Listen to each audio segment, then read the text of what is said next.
Hello, it is Monday, November 8th, 2021. I'm Chris Remo, and welcome back to my New York Times Crossword Daily Solve.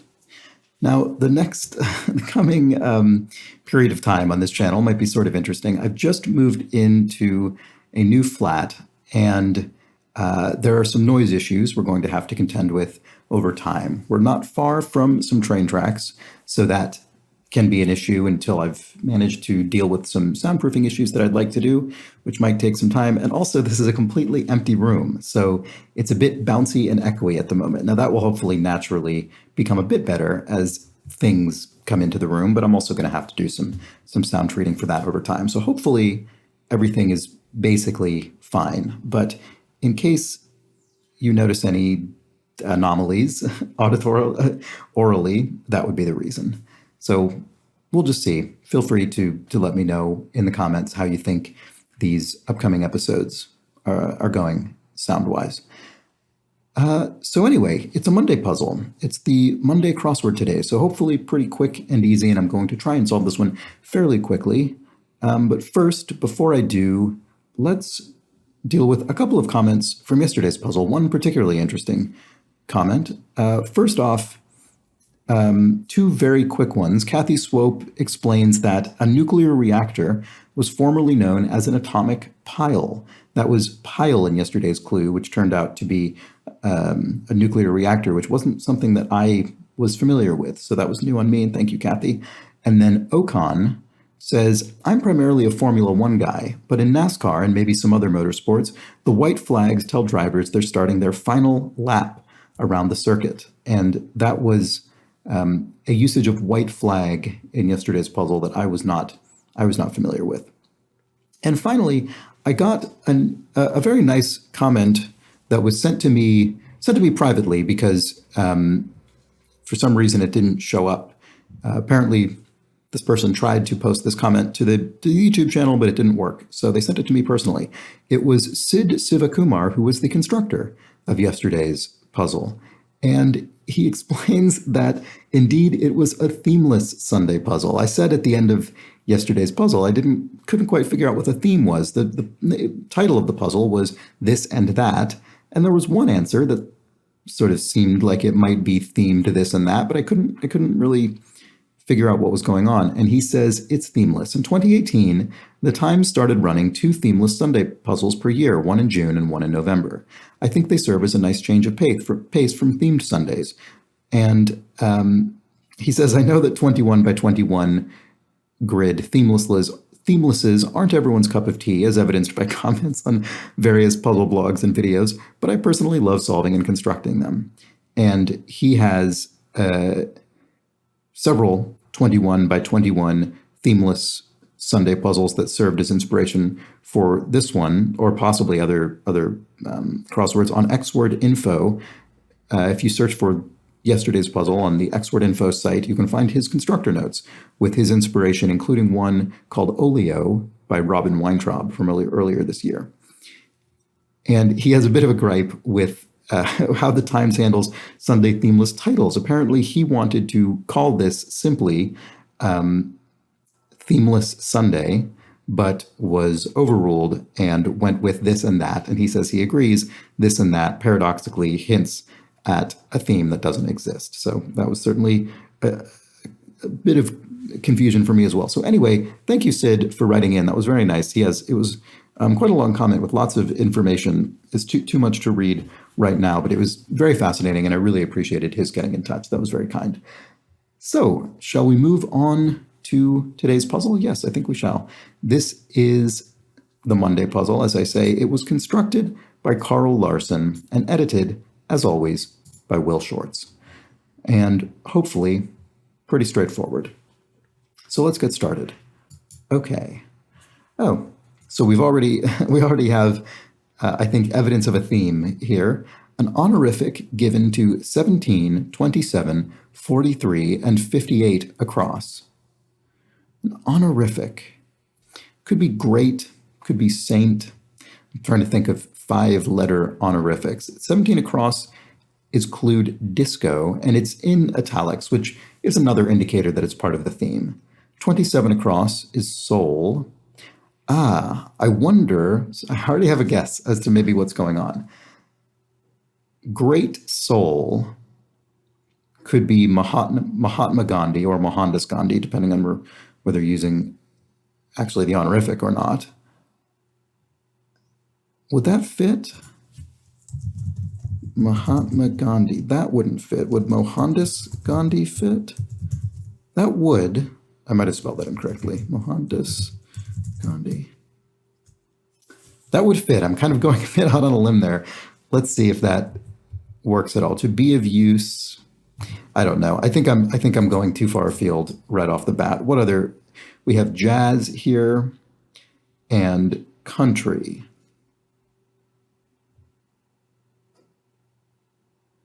Anyway, I think sorry, let's fill out the crossword and see what happens. So I have a I don't know, sort of an inkling about maybe what's going on, but I can't, not really sure.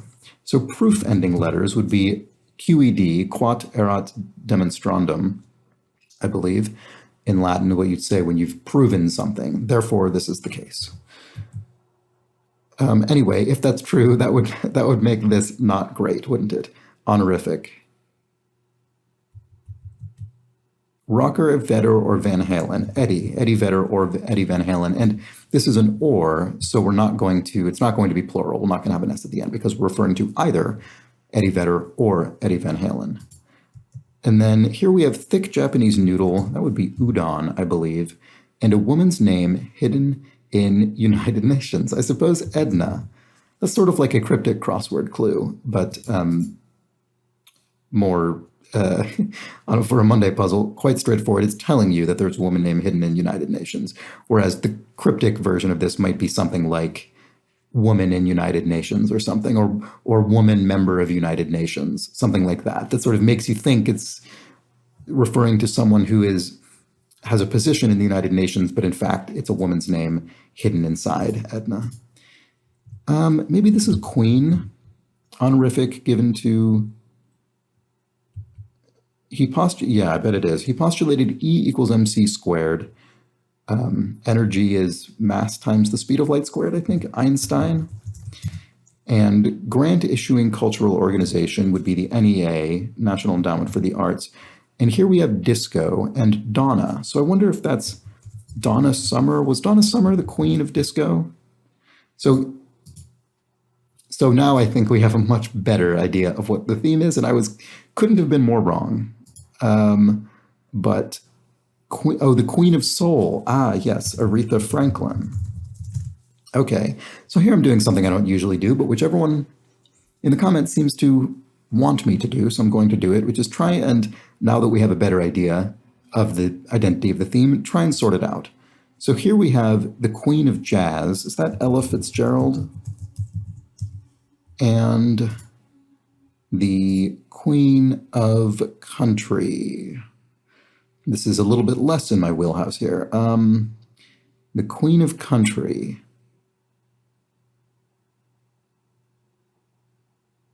It's not Dolly Parton, is it? I don't know.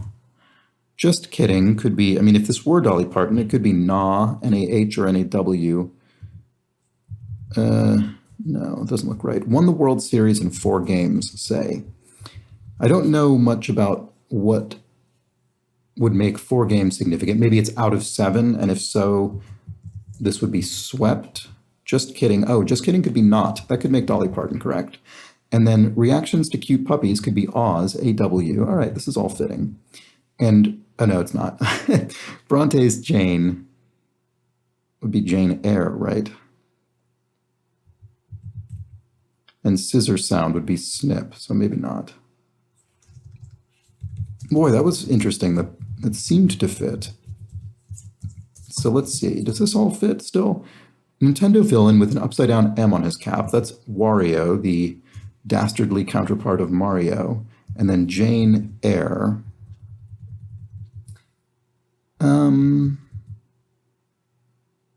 For blank a jolly good fellow, for he's a jolly good fellow. Oh, Loretta Lynn? There we go, Loretta Lynn. Okay, the Queen of Country. There we are. So we've managed, I think, to fill out the whole theme before doing the vast majority of the puzzle. So there you go. That was sort of fun. And an acronym for a multi-award accomplishment is an EGOT, an Emmy, Grammy, Oscar, and Tony. And a purchase at a pump would be gasoline at a service station. An ordinance for dog walkers would be a leash law. Trickster of Norse myth would be Loki, the Norse god. And like emails at the top of an inbox. Unread or newer, perhaps? What is this? Organization supporting the Second Amendment. Right, okay. The NRA, the National Rifle Association, supporting the Second Amendment, dealing with gun ownership rights. And then cheesed off is irked. And right, the emails are in fact newer. A dark film genre is noir. A dude is a bro, I suppose. And a good name for a postseason football game sponsored by General Mills. Cereal bowl, I guess. General Mills is a manufacturer of breakfast cereals and other related things, I imagine. So I guess cereal bowl? I don't know if that's real or not. I assume it's not real. Well, I assume there isn't a game called the Cereal Bowl, but maybe there is. I have no idea. A CBS series with spin-offs set in Miami and New York. This must be CSI. I don't think I've ever seen a CSI, but they're certainly out there in the ether. Yada, yada, yada would be ETC for et cetera. Oh, and a rapper actor on Law & Order SVU. SVU, one of those things that I often confuse with CSI. Ice-T, I suppose. And U up, e.g. spelled the letter U up, would be a text, because it's in that sort of abbreviated texting language. And a mythical river around the underworld would be the River Styx. Here we have a bread for a Reuben sandwich, would traditionally be rye bread, indeed. And Mona Blank, painting with an enigmatic smile. Mona Lisa. For shame, tisk, tisk, tisk. Should have shamed myself for that early, extremely uninformed guess at the theme. Shoe blank, shore winners would be shoe-ins. What a bride gets fitted for would be a dress, I suppose. And a Justice League member who's super speedy. I think the Flash. Glad for that speedy bit. I wouldn't have known the Flash was in the Justice League necessarily. Is the Flash always in the Justice League? I don't know. I didn't see those films recently. I think that might be one of those things where they sort of change around over time. Hunter's garb for short. Oh, camo, I suppose. Camouflage. And a 35mm camera type could be an SLR or a DLR, a single lens reflex or a double lens reflex, but I think SLR is considerably more common. And yes, indeed, this is a plural clue. Agreements between nations needs an S because it's plural, and it is pacts between nations. And Hunter's supply for short would be ammunition. And a bandmate of John, George, and Ringo, the final Beatle, Paul McCartney. If one is socially distant, one is aloof. And here we have pageant wear. Then we have a few articles of clothing in this crossword. Anyway, this would be a sash. And blank the season to be jolly. 'Tis the season to be jolly. We're coming up on the Christmas season. Blank be my pleasure. It'd be my pleasure. And to keep away from someone or something would be to avoid that person or thing. Access to a tree house, maybe. A roll-up ladder, a rope ladder. Yes, there we go. Rope ladder. And to be of use is to avail oneself, to be of use. And 37 across is aye guy. A nice rhyming clue to indicate a captain or a cap'n. Captain. Can't really say that in a way that sounds natural for some reason, but we can infer that this is a contracted or slangy version of the word because aye guy is itself sort of an informal way to refer to a captain. Aye guy. It's sort of a cute little rhyming reference, and so similarly the word we're using is an informal one. Here we have feel sore, that is to ache.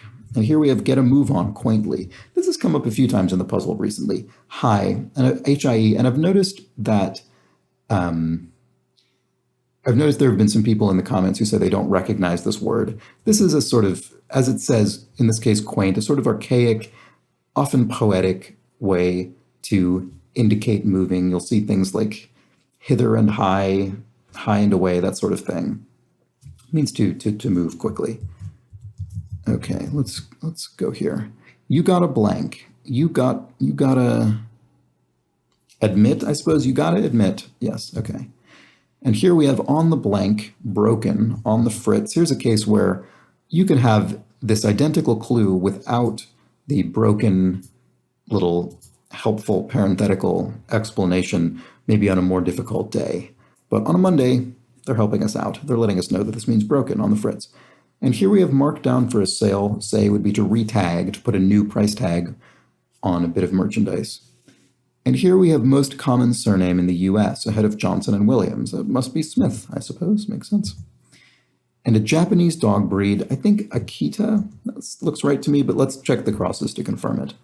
A black diamond trail is a ski route, I guess? No, not a ski route, a ski... Black diamond is a difficult ski what? I don't know, we'll have to keep going.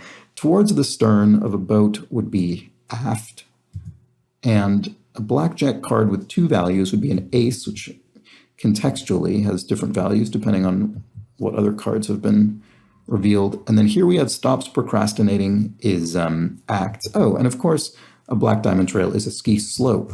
Should have gotten that more quickly. And a cowboy's cow catcher is a lasso, a sort of looped rope. A vicinity is an area. We're in the vicinity, in the area. And here a feudal worker is a serf. A dog command, often issued with an outstretched palm, would be stop, I suppose. You tell a dog to stop.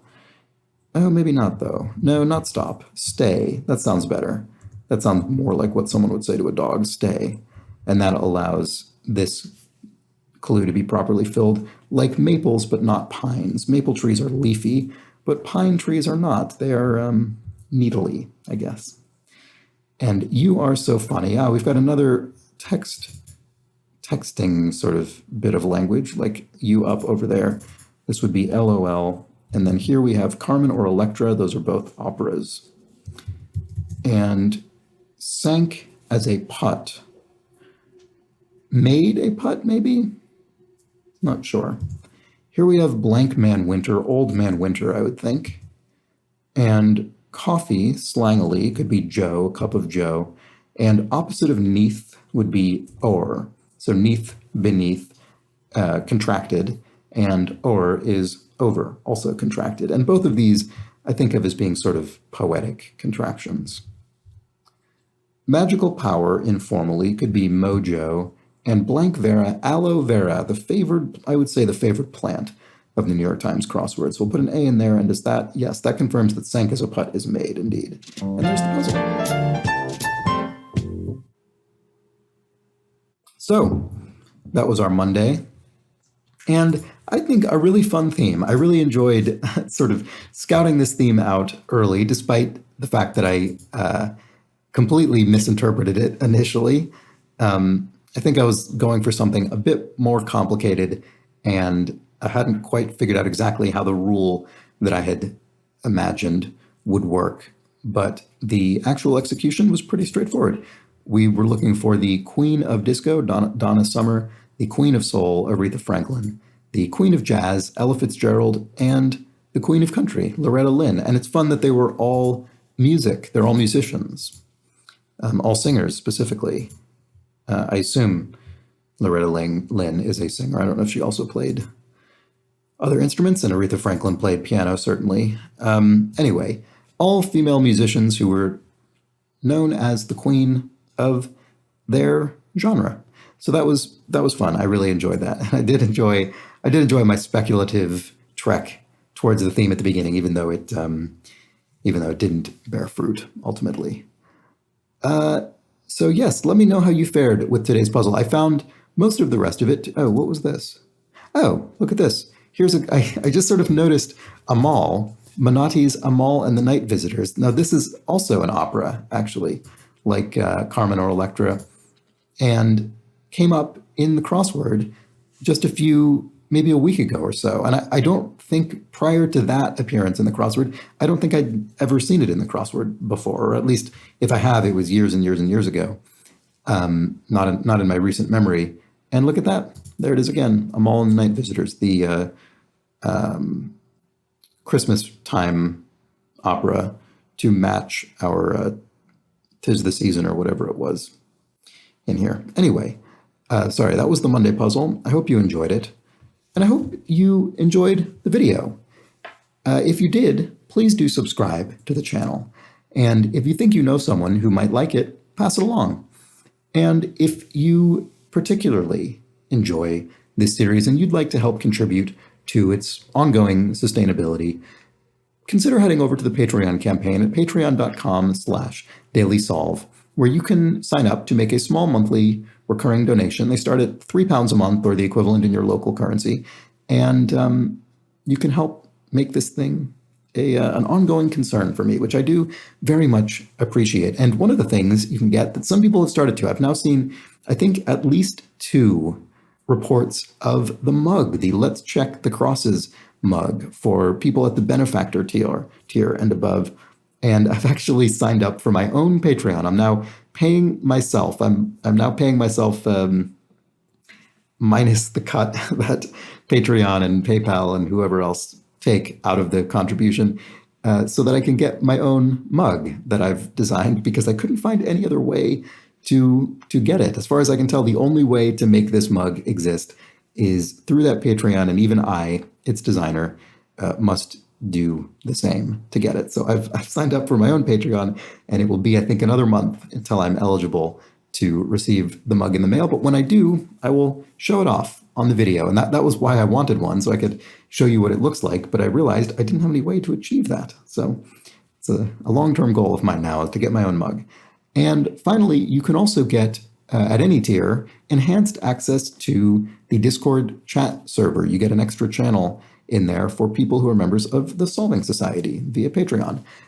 But also, anyone can join the Discord chat server and chat about crosswords or other puzzles and crossword construction. And finally, some people who contribute to the channel, actually the same people who are entitled to the mug, are also thanked by me at the end of these videos, because I do genuinely very much appreciate their support. And today, I would like to thank Joe Percy, as well as the inestimable Hood Monster and the incomparable Shantanu Bhatia. So thank you, Joe. Thank you, Hood Monster. And thank you, Shantanu, for your help keeping this thing going. I really appreciate it. Okay, that's that. I will take my leave.